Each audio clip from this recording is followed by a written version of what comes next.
जिसके हृदय में स्वयं महाकाल की दिव्य चेतना प्रवाहित होती है, वही है मेरे तट पर स्थित उज्जैनी। स्कंद पुराण में अवंती खंड के अनुसार अवंतिका यानी उज्जैन में सप्त सागर के अस्तित्व के बारे में बताया गया है, जिनमें से एक है रुद्र सागर।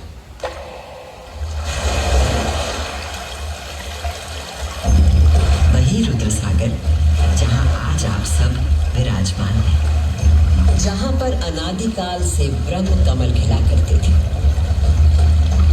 जहां भगवान शिव स्वयं अपने गले में धारण मुंडों की माला का प्रक्षालन करते थे।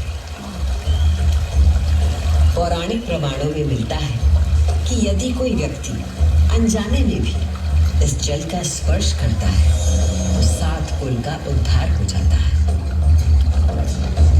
संतजन को मोक्ष और जीव को अकाल मृत्यु से त्राण देने हेतु अवंतिकापुरी में अवतरित देवाधिदेव महाकालेश्वर को मैं कृतज्ञ वंदन अर्पित करती हूँ।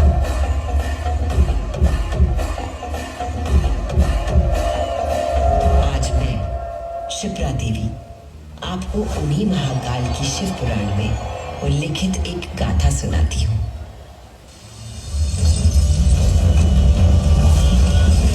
ब्रह्मांड के इतिहास में हमारी आकाश गंगा में भगवान ब्रह्मा और भगवान विष्णु के बीच श्रेष्ठता को लेकर प्रचंड विवाद हुआ।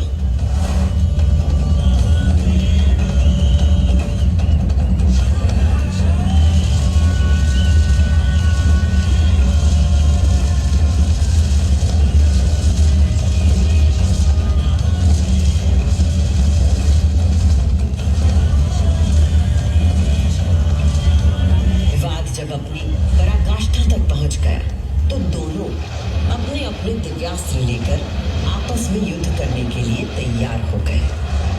स्वर्ग में हाहाकार मच गया।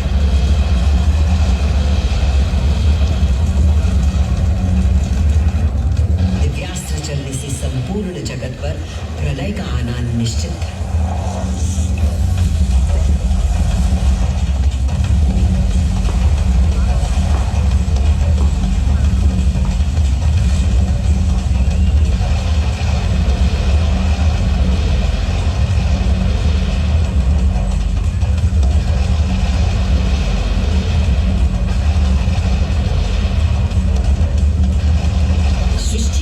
प्रकोप से बचाने के लिए और इन दोनों के विवाद को रोकने के लिए भगवान शिव को माया रचनी पड़ी और अकस्मात अग्नि की ज्वालाओं से लिपटा हुआ एक महान अग्नि स्तंभ आकर स्थापित हो गया, जिससे दोनों देवताओं के दिव्यास्त्र स्वयं ही शांत हो गए।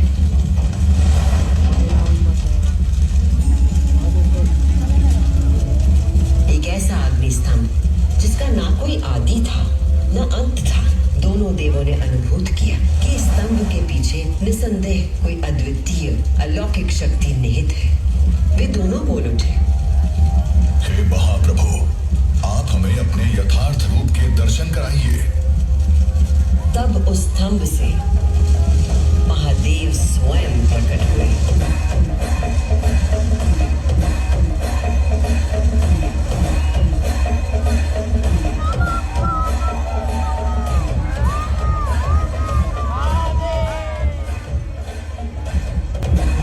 दिव्य और विराट रूप के 5 मुख थे और प्रत्येक मुख में 3-3 नेत्र प्रकाशित हो रहे थे। उनके भाल पर चंद्रमा का मुकुट था और मस्तक पर जटा। उनका कंठ नीला था और उनकी 10 भुजाएं थीं। उनके अंग समस्त आभूषणों से सजे थे। उनके मस्तक पर भस्म का त्रिपुंड था।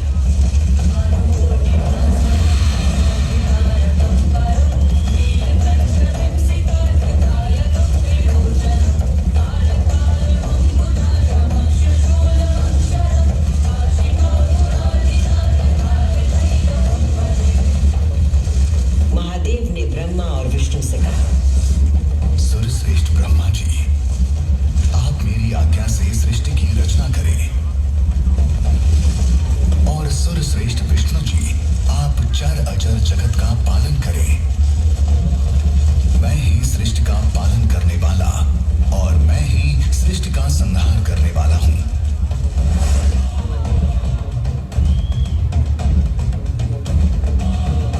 मैं ही ब्रह्मा, विष्णु और रुद्र नाम से 3 रूपों में बटा हूं।